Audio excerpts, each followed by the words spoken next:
Himpunan Ilmuwan Muslim Indonesia. Kita sapa dulu berdua. Assalamualaikum Prof. Fahmi Anggar.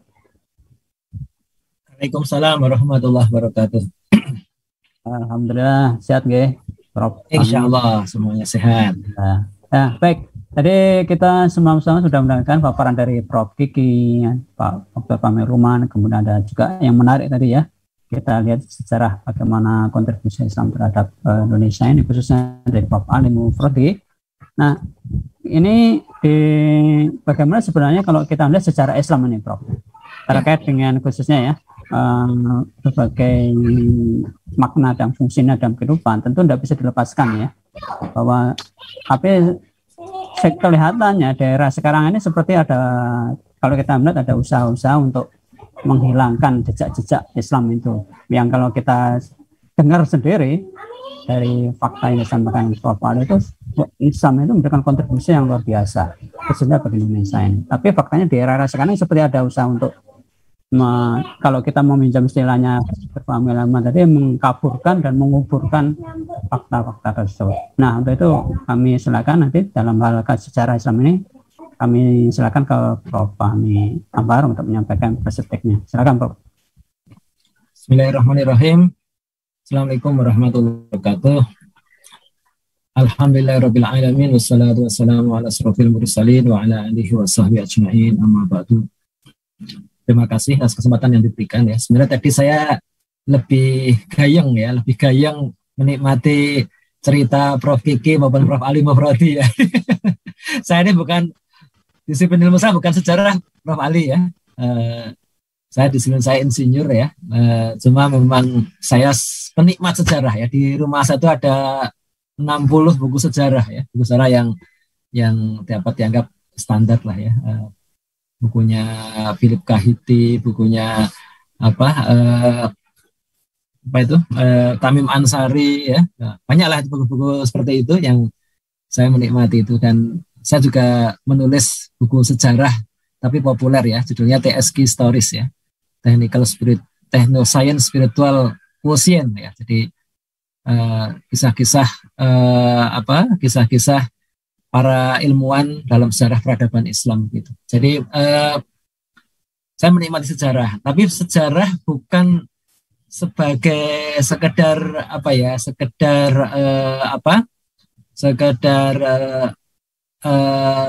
bidang lapangan akademik intelektual ya, tetapi untuk saya jadi inspirasi ya.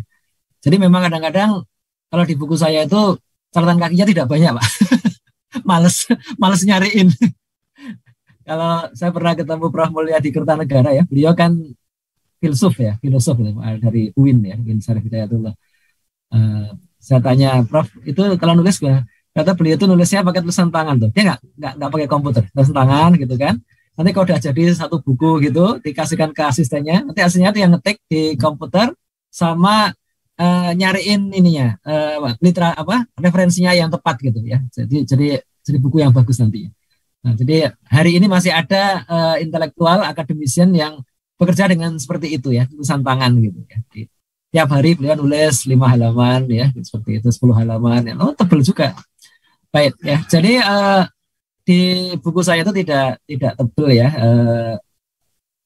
Ya, dan memang bukan untuk referensi sejarah. Kalau referensi sejarah ya tentu saja saya refer ke orang yang memang bidangnya itu ya kan, ke bukunya Prof. Ali Mufradi, bukunya Prof. Kiki ya, bukunya Prof. Azumardi Azra dan sebagainya lah. Itu memang yang punya kredibilitas untuk itu ya. Termasuk sekarang yang baru-baru ini ya, kalau tentang sejarah Islam di Indonesia ya, itu kan yang Mas Niko Pandawa itu, meskipun dia notabene S1 tapi bukunya itu Masya Allah ya, luar biasa tuh, referensinya luar biasa ya. Saya kira juga yang mendasari film JKDN 2 itu juga luar biasa. Cuma saya ingin melihat fenomena akhir-akhir ini ya, tentang apa yang kita sebut dengan bagaimana orang itu memaknai sejarah dalam kehidupan ya. Maka saya lihat ada dua cara pandang ini hari ini ya, yang saya lihat, atau tiga mungkin ya.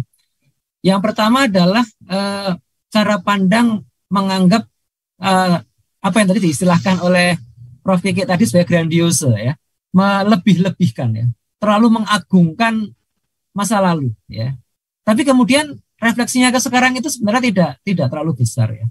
Dalam kaitan sejarah Islam, ya, terutama dalam sejarah sains dan teknologi di era peradaban Islam, bentuk grandiose itu adalah menganggap bahwa seolah-olah sebelum era peradaban Islam itu tidak ada sains, dan setelah peradaban Islam, ya, setelah era keemasan Islam, itu seluruh teknologi itu sebenarnya hanya mencuri dari peradaban Islam.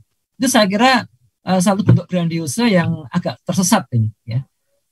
Bahkan ada di antara orang-orang yang mengagumi bentuk ini, ya, grandiose ini, ya, itu adalah mereka menganggap bahwa ilmu kedokteran sekarang ini sebenarnya masih ini mengkopi aja tuh dari yang ditulis oleh Ibnu Sina atau oleh Abu Qasim Az-Zahrawi dan sebagainya. Ya, saya kira tidak tepat juga, ya. Saya suka mencoba meluruskan, ya, meskipun tadi kalau kata Prof. Kiki tadi sejarah itu tidak perlu diluruskan karena memang selalu tidak lurus gitu, ya. Semua menurut versi masing-masing, ya. Jadi saya bilang gini, kalau jumlah elemen sains dan teknologi hari ini itu ada 1000, itu peradaban Islam itu menyumbang 100 lah, kira-kira 100 lah, ya, kira-kira 100. Yang 10, ya, dari 100 itu yang 10 itu disumbang oleh peradaban sebelum Islam, ya, peradaban Yunani kuno, Persia kuno, Mesir kuno, ya, India kuno, Cina kuno, gitu. Sedangkan setelah peradaban Islam, setelah Renaissance itu, peradaban lain, ya, peradaban itu bisa Jerman, Prancis, ya, Spanyol, Jepang, ya, Amerika, itu menyumbang 900. Ya. Tapi mereka yang 900 itu tidak mungkin terjadi kalau tidak ada yang 90 tadi, tidak ada yang 100 tadi, gitu loh, ya. Ya, jadi misalkan seperti bahasa pemrograman, ya, bahasa coding, ya, apa yang diciptakan oleh mereka yang menciptakan bahasa coding hari ini, apakah bahasa codingnya itu bernama Python, apakah itu bernama C, ya, apakah itu bernama Java, bernama Fortran dan sebagainya, itu tidak mungkin terjadi kalau seandainya dulu tidak ada seorang tokoh bernama Muhammad Al-Khawarizmi, ya, hidup lebih dari 1100 tahun yang lalu, yang menciptakan sebuah buku berjudul Al-Hisab Al-Hind, ya, metode berhitung dengan angka India, ya. Karena disitulah pertama kali orang melihat langkah-langkah, ya, bagaimana orang menjumlahkan, mengurangkan, membagi, mengkali, menarik akar kuadrat, begitu kan. Itu kan hal yang sebelumnya nggak ada itu, ya. Muhammad Al-Khawarizmi itu menulis 2 buku. Yang pertama kitab Hisab Al-Hind, yang kedua Al-Jabar wal Muqabalah. Sebenarnya yang punya kontribusi besar itu ya Al-Jabar wal Muqabalah itu, ya, karena dia berperan dalam perkembangan sains berikutnya, kan, ya, dalam perkembangan kalkulus, dalam perkembangan fisika itu tanpa Al-Jabar agak sulit dibayangkan, ya. Tetapi untuk sehari-hari, ya, untuk kemudian di dunia modern menjadi algoritma, itu kitab Hisab Al-Hindi itu, ya, bahkan kitab Hisab Al-Hindi itu kan kemudian diterjemahkan ke bahasa Latin, ya, di mana pengarangnya terus di atas, ya, dan Al-Khawarizmi dalam bahasa Latin menjadi algoritma. Nah, sehingga berabad-abad kemudian, ya, orang-orang di Eropa itu mengira algoritma itu suatu istilah, gitu, ya. Suatu istilah menghitung yang runtut seperti itu, ya. Ya bisa kemudian dimasukkan ke dalam mesin. Baru kemudian abad 19 itu orang kemudian menemukan sebenarnya algoritma itu dari apa, ya, atau mencari-cari dari algoritma dari kata apa. Ada yang menganggap algoritma itu dari kata algorismus, ya, menghitung pasir di laut, ya, seperti itu. Ada yang kata ini dari bahasa Mesir kuno ini barangkali, macam-macam lah itu. Sampai kemudian ada seorang sejarawan yang menemukan bahwa algoritma dari Al-Khawarizmi.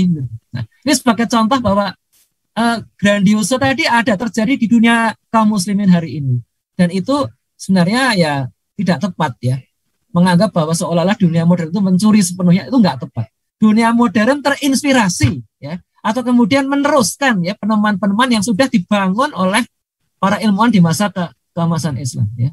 Seperti misalkan dalam dunia kimia. Dunia kimia itu sejarawan Barat, ya, mengatakan bahwa ilmu kimia itu, ya, itu sepenuhnya, ya, hampir sepenuhnya itu didirikan oleh kimiawan Muslim, ya, terutama dimulai oleh Jabir Al-Hayyan, ya. Kenapa? Karena Jabir Al-Hayyan itu pertama kali, ya, itu membersihkan apa yang ada di ilmu kimia dari segala mistik dan sihir. Sebelum Jabir Al-Hayyan itu semua kimiawan itu percaya dengan batu bertuah, ya. Kalau Anda pernah melihat film Harry Potter itu kan ada batu bertuah, ya, batu yang bisa mengubah benda apapun menjadi emas ya. Terutama mengubah belerang. Belerang itu kan kekuning-kuningan kan, dengan batu bertuah kan menjadi emas gitu. Itu berabad-abad orang mencari batu bertuah itu. Nah, oleh Jabir Al-Hayyan, Jabir Al-Hayyan itu seorang muslim, dia percaya bahwa sihir itu haram ya, dan sihir itu adalah suatu hal yang tidak bisa dipertanggungjawabkan ya. Oleh sebab itu dia kemudian membersihkan ilmu kimia dari sihir. Ilmu kimia hanya dibangun dari eksperimen yang terkontrol ya, analisis yang rigid dan catatan yang hati-hati. Ya, jadi nggak ada sihir di dalamnya. Demikian juga seorang Al-Biruni ya, seorang astronom dan geograf, dia menyingkirkan astrologi dari semua pengamatan astronomi. Ya. Sebelumnya seorang astronom itu biasanya seorang astrolog ya, peramal bintang. Dan Islam melarang meramal nasib, melarang ya, mengharamkan itu. Barang siapa mendatangi dukun kemudian membenarkan ramalannya, maka Allah menolak sholatnya selama 40 hari. Ya. Itu hadis riwayat Bukhari dan Muslim. Nah itu diyakini oleh orang-orang seperti Al-Biruni. Ya. Nah, jadi mereka kemudian membersihkan dunia sains itu dari hal-hal yang mistik. Ya, itu kemudian sangat mewarnai sains dan teknologi modern saat ini. Ya. Nah, jadi benar Barat berhutang kepada dunia Islam, tapi dalam bentuk tadi ya saintifikasi dari apa yang dulu masih bercampur dengan mitos-mitos, bercampur dengan praktek-praktek perdukunan. Ya. Jadi kita tidak perlu menggrandius, melebih-lebihkan peradaban Islam. Ya. Kadang-kadang saya tuh ditanya ya, ada orang bertanya ke saya, Prof, ada nggak teknologi nuklir zaman peradaban Islam? Ya saya bilang nggak ada, belum ditemukan. Ya. Zaman peradaban Islam nggak ada, belum ada teknologi nuklir ya. Komputer juga belum ada. Jadi kita jangan berharap terlalu banyak. Oke, ini adalah pemaknaan yang pertama. Pemaknaan yang kedua itu antitesis dari yang pertama tadi. Ya. Jadi ada orang-orang yang gerah dengan grandiose tadi ya, kemudian melawan balik kan. Biasanya ini dilakukan oleh orang-orang yang tidak suka bahwa Islam itu bangkit ya, Islam itu besar ya. Nah, cuma hari ini saya menyaksikan bahwa apa yang semula dilontarkan oleh orang-orang yang tidak suka Islam itu bangkit ya, atau Islam punya sejarah yang bagus, itu juga dilontarkan, ditiru, diikuti oleh sebagian orang-orang Islam sendiri ya. Jadi saya pernah menyaksikan satu poster ya. Saya mohon maaf nih, saya biasanya menampilkan PPT tapi tadi nggak ada waktu untuk bikin ya, karena sudah terlanjur banyak agenda yang lain. Jadi ada satu poster begitu, itu isinya itu adalah ya ada hampir 30 ilustrasi ya, gambar-gambar tokoh ilmuwan Islam, tapi semuanya itu dicap negatif ya. Seorang Ibnu Sina dicap, oh dia itu kafir ya. Seorang tadi Al-Khawarizmi dianggap, oh dia itu praktisi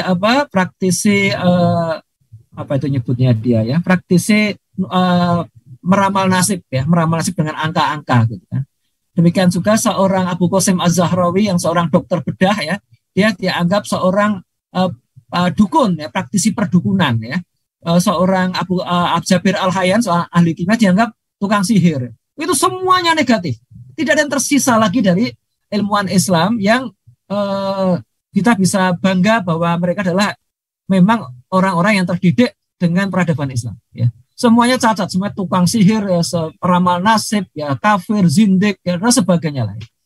Saya menyedihkan sekali. Jadi saya mengira ini adalah suatu cara pendiskreditan dan itu pengkaburan sejarah. Ya.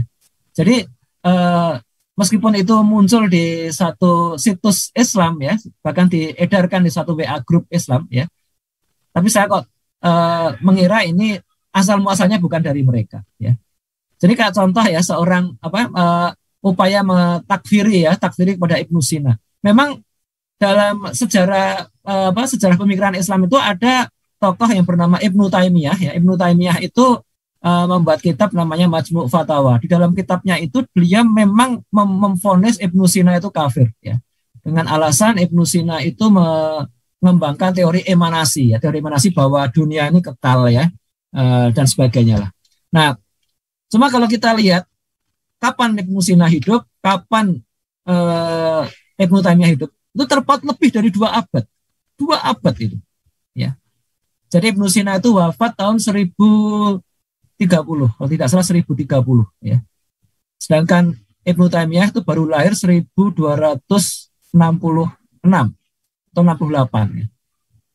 Jadi jarak itu lebih dari 2 abad. Jadi tidak ada tatap muka ya, klarifikasi tabayun kepada Ibnu Sina.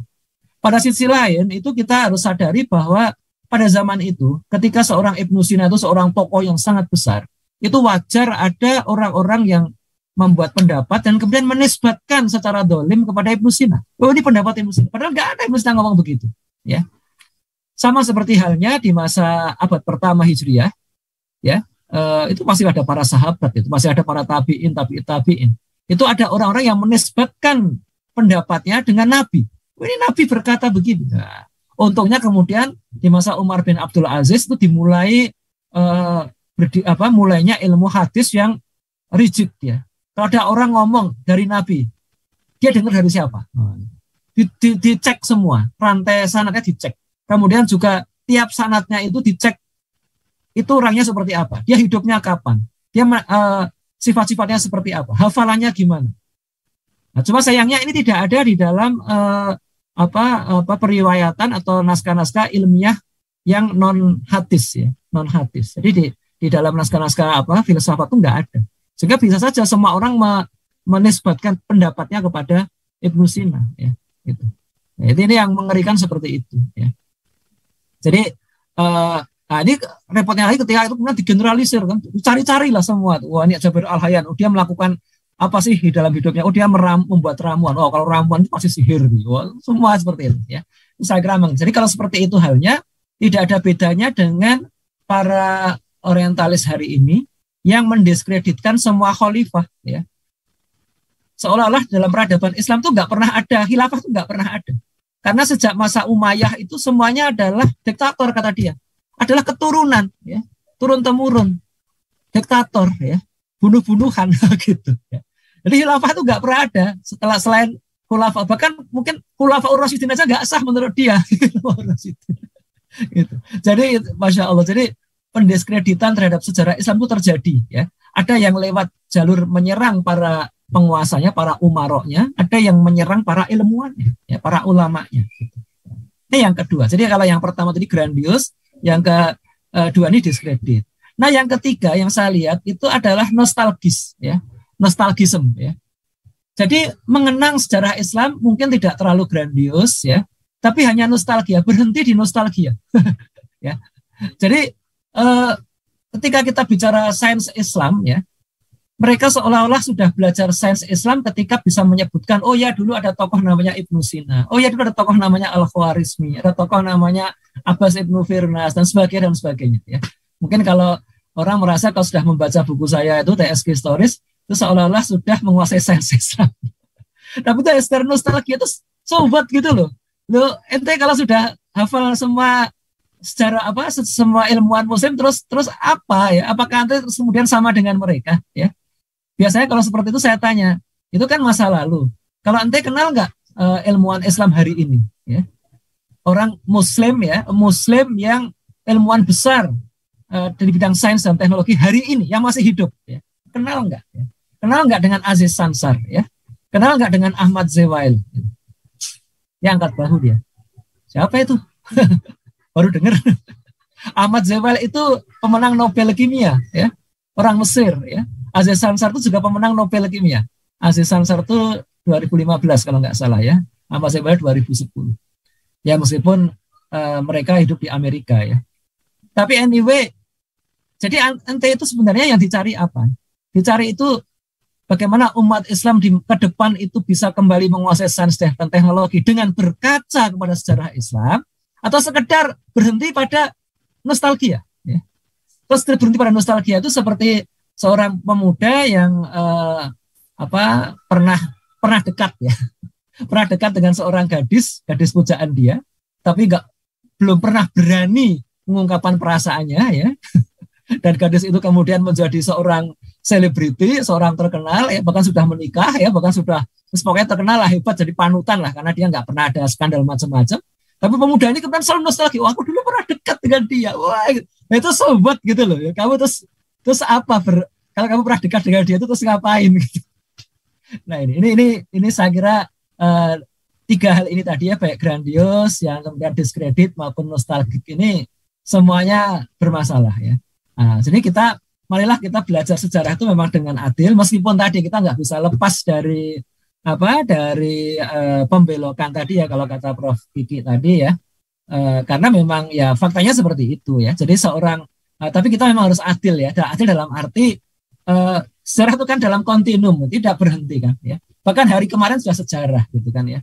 Makanya ada orang-orang yang mencibir kan, itu kan orang-orang yang ngomong khilafah itu kan lupa bahwa Al-Mawardi itu kan terpengaruh pada bagaimana praktek di masa Abbasiyah. Ya, makanya kalau kita belajar fikih khilafah hanya berpegang pada Al-Mawardi kan ya enggak juga. Ya kan? Ya. Memang kalau Al-Mawardi itu sebenarnya juga bukan sejarawan, dia seorang fuqaha ya. Memang dia hidup di masa Abbasiyah. Dia bahkan diberi menulis kitabnya itu mungkin juga karena mendapat permintaan dari salah seorang khalifah dalam Bani Abbasiyah ya. Nah, tetapi kan benefit jalan terus ya. Kita juga melihat bagaimana tokoh-tokoh setelahnya. Kita membaca Ibnu Khaldun ya. Ibnu Khaldun itu hidup di masa Abbasiyah di Baghdad sudah runtuh ya. Sebenarnya ada teori siklus peradabannya Ibnu Khaldun ya. Lebih lengkap daripada Al-Mawardi ya. Kita juga baca Asy-Sya'labi. Asy-Sya'labi hidup setelah Daulah Utsmaniyah runtuh ya. Ya, orangnya masih sangat masih hidup atau sudah wafat tuh Asy-Sya'labi itu. Ya, penelitian nulis bukunya sudah agak lama. Jadi itu semua harus kita ambil semua ya.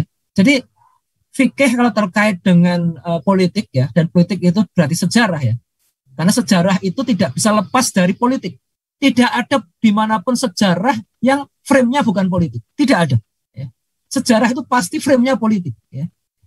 Kecuali cerita prasejarah. Kalau prasejarah kan kita nggak tahu siapa rajanya, siapa ini. Jadi kalau zaman sejarah itu pasti frame-nya itu politik ya, siapa rajanya, kekuasaan siapa, era siapa, kan selalu begitu ya. Nah, itu kemudian kita bisa mendudukkan baik aktor-aktor di bidang sains, di bidang filsafat, bidang seni, bidang ekonomi dan sebagainya. Ya. Nah, jadi jadi kita memang harus fair ya, kita dudukkan ya beberapa hal yang insight yang berbeda dari penulis yang itu kita dudukkan, kita kompromikan ini yang masuk akal yang mana. Ya, kalau tidak masuk akal berarti salah satu salah ya, atau dua-duanya salah. Bisa saja seperti itu kan ya. Jadi yang jelas kalau di dalam kaidah orang belajar fikih, belajar hukum syara, sejarah itu tidak pernah menjadi acuan dari pengambilan hukum, tidak pernah. Sejarah hanya menunjukkan bagaimana hukum diterapkan. Ya. Nah, maka kalau saya kemudian berkaca kepada sejarah peradaban Islam, saya melihat bahwa dulu ketika peradaban Islam itu tegak, itu terbukti ya, Islam itu bisa mengangkat peradaban.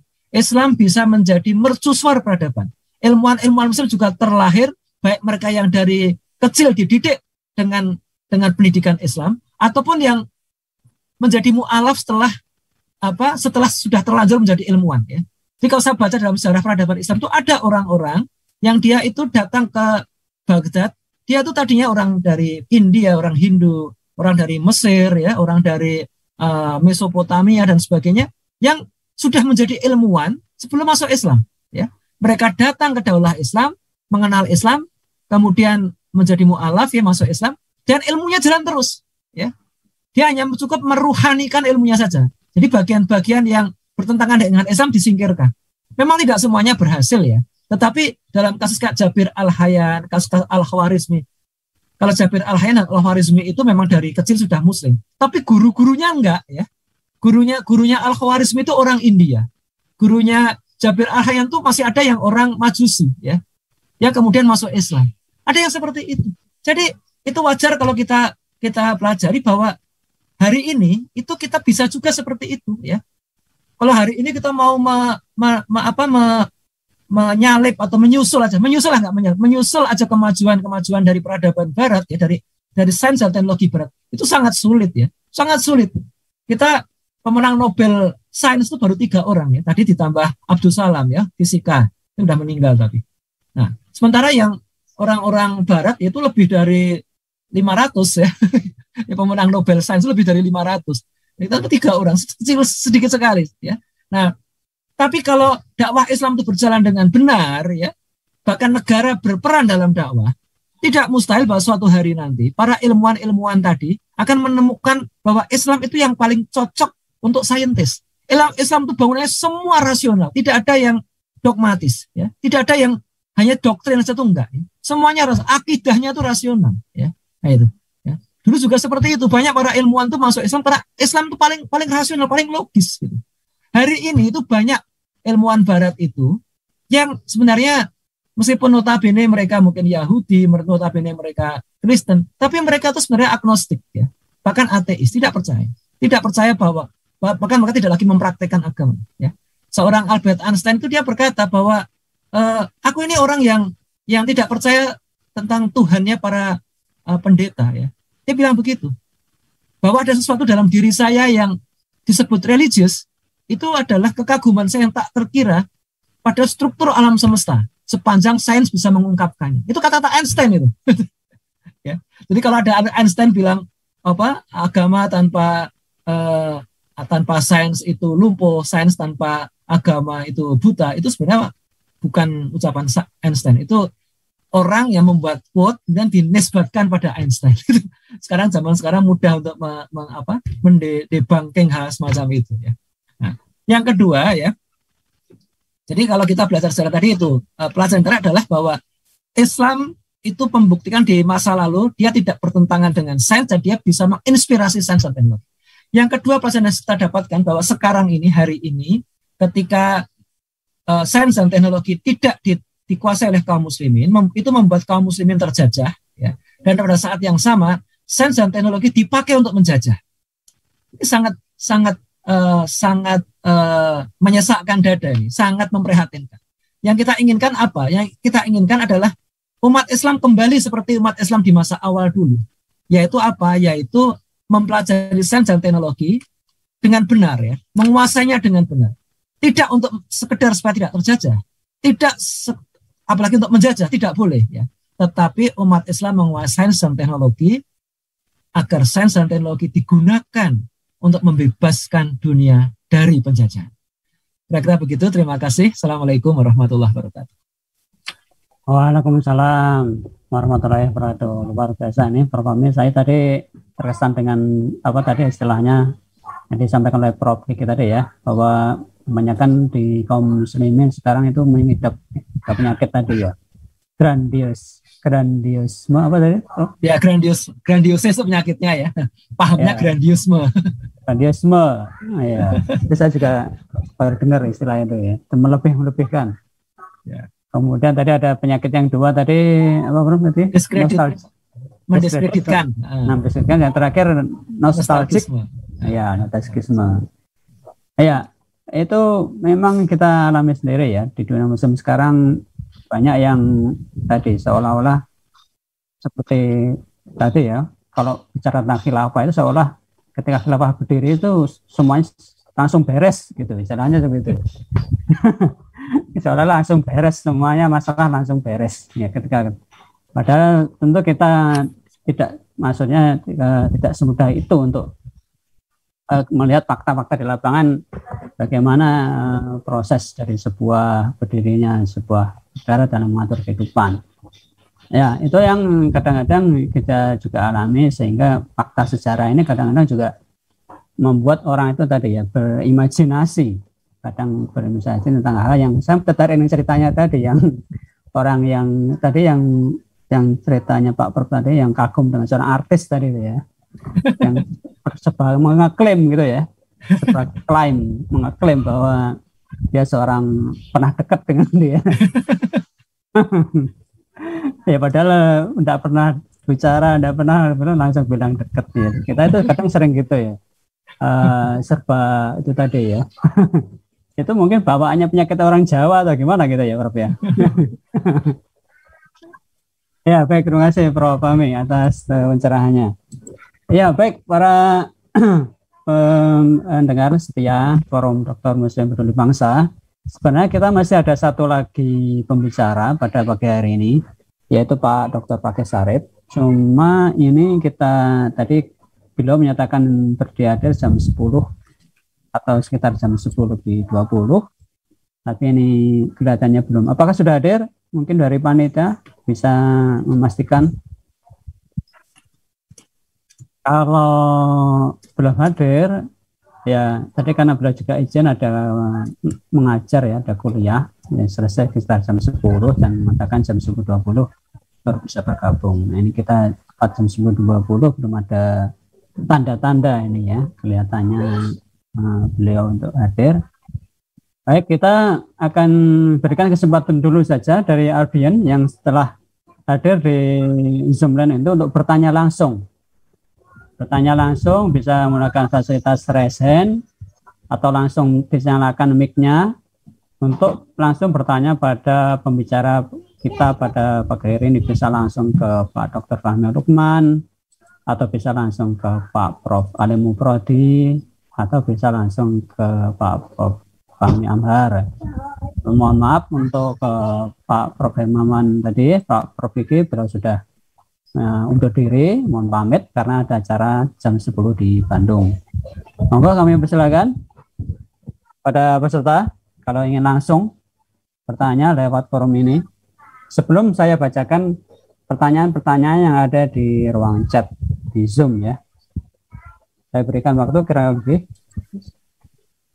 1 menit 2 menit mungkin kalau ada yang ingin bertanya kami persilakan. Assalamualaikum warahmatullahi wabarakatuh. Waalaikumsalam. Kalau Ya, disampaikan dulu nama dan mungkin dari asal gitu, Pak Norman. Norman dari Sidoarjo. Ya, silakan Pak Norman. Hendak bertanya dengan Prof. Fahmi. Ya, silakan. Bagaimana dengan konsep yang mungkin Prof. Fahmi Amhar ketahui mengenai fenomena orang-orang yang berusaha melogiskan segala sesuatu termasuk hal-hal yang mungkin di luar pengetahuan atau di luar kerangka berpikir ilmu yang dipelajari. Maksudnya gimana? Misalnya gimana? Misalnya dengan hubungan sebab akibat sesuatu yang di luar pengetahuan atau keilmuannya atau Ya, contohnya apa? Contohnya gimana? Yang konkret gimana contohnya?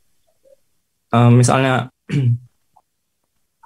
hal-hal yang seperti adanya Allah atau keberadaan Allah atau malaikat atau setan atau yang lainnya. Itu namanya metafisika. Oke. Ya. Kemudian Masih ada lagi? berusaha untuk hubungkan atau diwujudkan dalam suatu bentuk, entah itu teknologi atau apapun itu. Terima kasih. Ya. Oke, baik. Terima kasih Mas Norman atas pertanyaannya. Monggo Prof. Fahmi langsung saja. Ya, jadi memang ini pertanyaan tentang lapangan apa tadi kan saya singgung bahwa Islam itu rasional gitu kan. Jadi gini ya,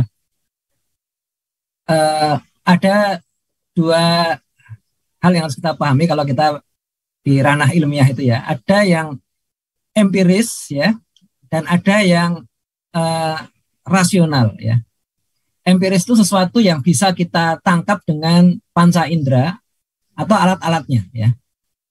Kan kalau di dunia itu kan memang ada fakta yang terindra kan. Kita lihat siang itu lebih gelap, siang itu lebih terang dari malam itu kan terindra. Oh, ada gunung di sana itu terindra gitu kan. Ada kucing itu terindra. Tetapi ada yang harus dengan alat-alat karena tidak bisa langsung. Ya, gelombang radio itu nggak bisa kita indra, tapi bisa dengan alat kan. Jadi kita bisa, kalau orang fisika ya, fisika yang belajar elektromagnetik itu bisa menggunakan medan listrik gitu, terus ya eksperimen, terbukti oh ya ini ada informasi disampaikan ya tanpa kabel gitu kan. Berarti ada gelombang radio dan sebagainya. Itu sudah sudah fix, sudah pasti itu terjadi. Ya. Itu namanya fakta terpikirkan. Nah, untuk memikirkan fakta yang kemudian ternyata bisa itu, orang menggunakan metode rasional, ya, menggunakan matematika, menggunakan fisika begitu. Ya. Nah, tapi tetap bahwa objeknya itu objek yang sebenarnya di dunia nyata itu ada. Nah, ada fakta yang tidak bisa dicapai dengan indera, tidak mungkin dicapai dengan indera maupun alat-alatnya. Misalnya apa? Misalnya malaikat ya, jin ya, pahala dan dosa. Ya, pahala dosa itu kan gaib ya. Karena pahala dan dosa nanti kaitannya dengan surga neraka. Itu gaib ya. Dari mana kita tahu bahwa itu ada? Itu nggak bisa. Jadi zaman dulu sebelum ada Islam ya, sebelum turun Nabi Muhammad itu juga sudah ada orang Yunani kuno itu berteori macam-macam dengan itu ya. Masalah dewa. Orang Yunani kuno itu percaya dengan dewa-dewa ya, ada dewa Zeus, dewa Apollo, dewa macam-macam lah ya. Cuma mereka juga berteori aja ya. Dewa itu seperti apa ya? Bisa nggak kita berkomunikasi dengan dewa ya? Nah, mereka waktu itu buat teori yang bisa berkomunikasi dengan dewa itu hanya para pendeta yang tertinggi ya. Kalau orang jelata atau rakyat jelata seperti kita ini nggak bisa berkomunikasi dengan para dewa. Nah, terus pertanyaan adalah bagaimana membuktikan para pendeta itu benar-benar berkomunikasi dengan dewa? Jangan-jangan dia hanya berkhayal saja ya. Jangan-jangan dia kena penyakit jiwa itu, berkhayal ketemu dewa, padahal bukan dewa itu. itu namanya apa? Epistemologi ya, mencari kebenaran ya. Bagaimana kita membuktikan sesuatu itu benar ya. Nah itu kalau dulu di zaman Yunani kuno tuh jawabnya gini, oh itu ilmunya para dewa, para pendeta itu, makomnya para pendeta. Kamu kan nggak makomnya para pendeta itu, kamu nggak bisa itu. Kamu jangan coba menyayangi para pendeta gitu kan. Kamu tuh diem saja ya, nurut aja gitu. Nah, nanti kalau nggak nurut kamu dihukum oleh para dewa gitu. Ya udah, nggak puas itu ya. Para filosof itu nggak puas dengan jawaban seperti itu ya. Makanya kemudian di Yunani kuno itu antara filosof dengan pendeta itu sudah tidak satu jalur kan. Para filosof punya jalur sendiri ya. Makanya seorang Aristoteles ya, bahkan gurunya ya Plato dan gurunya lagi Socrates itu mereka berseberangan ya. Saya dengar salah satu di antara mereka itu dihukum ya karena berseberangan dengan para pendeta ya. Pendeta itu waktu itu berpendapat dengan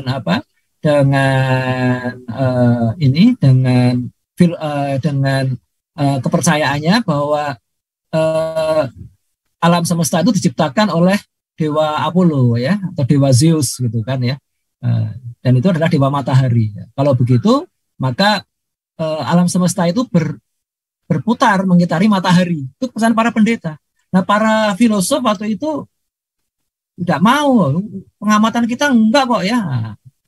Ini kita kan bumi ini kan ya gini-gini, enggak mana ada bumi dari matahari gitu kan. Akhirnya mereka menolak gitu kan ya. Jadi teori geosentris. Makanya Aristoteles itu berpikir geosentris gitu kan. Demikian juga beberapa filosof kuno yang lain gitu. Hanya memang ada di antara filosof kuno itu yang meskipun geosentris tapi tetap berpikir bumi itu bulat ya. Misalkan Eratosthenes itu berpikir bumi itu bulat. Nah, tapi ini kan hal yang sifatnya empiris. Kalau bumi itu bulat itu empiris kan ya.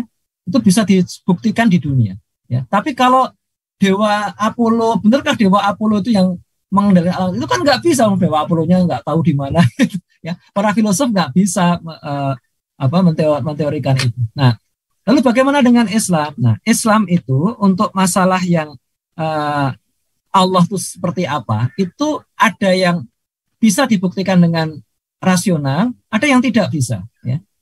Tidak bisa, karena Allahnya sendiri kan nggak kelihatan. Ya. Kalau Allah itu kelihatan, dia bukan Tuhan. Ya.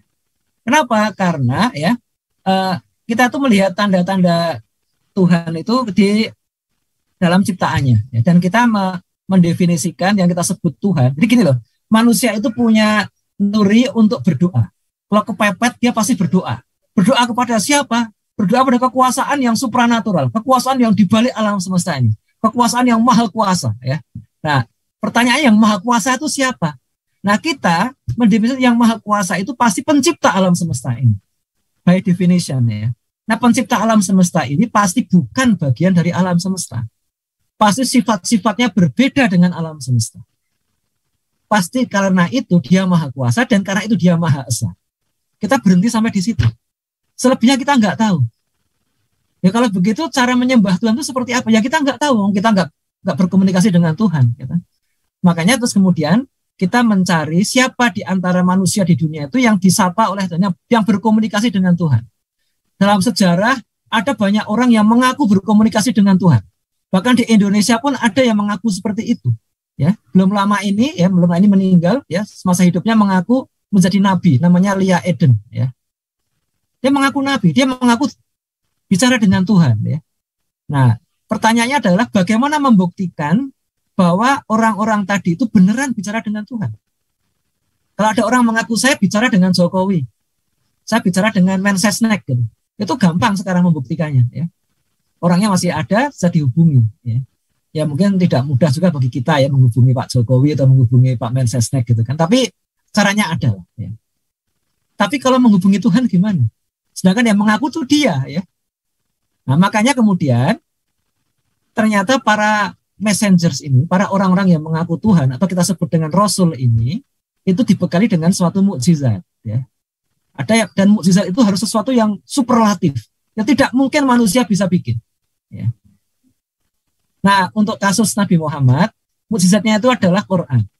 Nabi Muhammad punya mukjizat yang lain, kecil-kecil yang lain, ya. Tapi sekarang sudah nggak ada. Yang sekarang tertinggal itu ya cuma Quran, ya. Sama beberapa bisyarah beliau, ya, nubuat beliau, prediksi beliau yang kemudian terbukti, ya. Tetapi yang pasti sepanjang masa itu ya Quran, ya. Nah, setelah kita mendapatkan bahwa oh iya, berarti kalau Quran itu superlatif, ya supranatural, berarti Muhammad ini memang beneran Nabi. Kalau begitu, dia adalah utusan Tuhan. Kalau begitu, maka semua wahyu tadi yang dalam Quran tadi, itu pasti benar. Itu cara logikanya seperti itu. Ya, alur algoritmanya itu seperti itu. Ya. Nah setelah itu apa yang dikatakan Quran, sekalipun nggak masuk akal, ya, terkait metafisik, ya, terkait alam gaib itu, ya kita terima saja. Ya. Coba kalau secara masuk akal ya susah kita membayangkan ya bahwa di surga itu nanti ada pintu yang lebarnya 70 tahun. Loh, pintu yang 70 tahun gimana? Kita selebar semua orang bisa masuk dong lebarnya 70 tahun. Ya, tapi kok orang-orang berdosa kok susah masuk pintu surga yang lebarnya 70 tahun itu. Ya susah bayanginnya kan ya. Ya. Di surga itu nanti ada seorang ada bidadari-bidadari yang tidak pernah tersentuh manusia dan jin. Ya, artinya dia bukan manusia dan bukan jin gitu kan ya. Ya, susah bayanginnya gimana itu kan, yang langsung tercipta langsung dewasa gitu kan, susah bayanginnya gitu kan ya.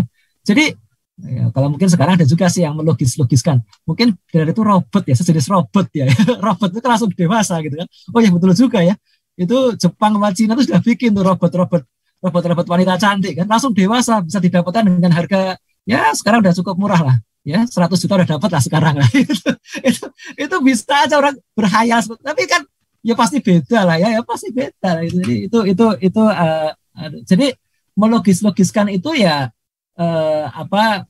ada orang, tapi nggak pernah benar kan, karena verifikasinya gimana ya, kita bagaimana memverifikasi sesuatu yang tidak mungkin diverifikasi.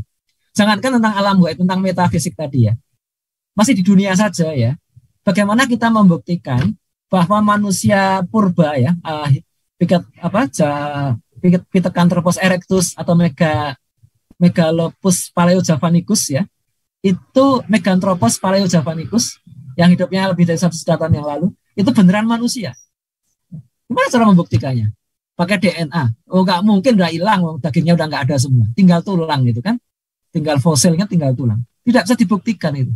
Bahkan kita membuktikan dia manusia atau enggak itu kita nggak bisa. Ya. Apalagi membuktikan bahwa manusia sekarang itu keturunan Pithecanthropus erectus tadi, nggak bisa. Ya. Jadi dunia antropologi ragawi itu masih kehilangan banyak sekali missing link ya, missing link yang itu ratusan ribu tahun ya. Manusia modern ya, manusia modern, the modern man itu yang paling tua itu kira-kira 40 ribu tahun yang lalu, 43 ribu tahun yang lalu. Itu yang terbukti dia manusia. Dari mana kita membuktikannya? Karena ada barang budaya di sampingnya. Barang budaya itu kapak batu atau lukisan di dalam gua ya. Karena lukisan itu nggak mungkin digambar oleh hewan, nggak mungkin. Ya, artinya sampai hari ini belum pernah orang melihat hewan itu melukis ya. Nggak ada. Hewan itu tidak menulis, tidak melukis ya. Hewan bikin sarang iya, tapi tidak menulis dan tidak melukis ya. Tapi kalau lukisan ya, lukisan hewan Tidak mungkin yang membuat hewannya sendiri, pasti manusia yang bikin itu. Ya. Nah dengan demikian, dengan mengukur dengan radiokarbon usia getah yang dipakai untuk membuat lukisan itu, orang bisa mengetahui itu dari 40.000 tahun yang lalu. Oh kalau begitu itu ada manusia sejak 40.000 tahun yang lalu. Tapi saya itu nggak ada. Ya. Ketika ada fosil Pithecanthropus erectus itu 200.000 tahun yang lalu. Itu masa yang terlalu panjang itu. Itu ada missing link. Nggak bisa, ini siapa? Ya, nah itu. Saya pernah diajarin rumus population growth ya. Populasi manusia itu tumbuh ya setiap tahun berapa persen. Sekarang ini dunia itu 1,1% tumbuhnya ya. Nah, terus dicoba dihitung mundur kan, dihitung mundur. Itu kalau kita pakai asumsi yang lebih kecil lagi, selalu banyak perang, banyak penyakit, banyak bencana alam yang belum bisa diatasi. Kasih pertumbuhan 0,25%. Itu diputung mundur gitu. Ternyata berhenti di kira-kira 5.000 tahun sebelum Masehi. Cuma tinggal 2 orang sebelum Masehi. Jadi banyak yang kita itu gelap ya, masalah itu gelap ya, kita enggak. Memang zaman sejarah itu dimulai 5.000 tahun sebelum Masehi, yes. Jadi yang sampai 30.000 tahun itu prasejarah itu gelap gitu. Ya, kita enggak tahu kejadiannya. Jadi wallahu a'lam. Jadi jangankan metafisika di alam web, yang di dunia aja masih banyak yang kita tidak mungkin memverifikasi berbagai teori. Demikian saran saya.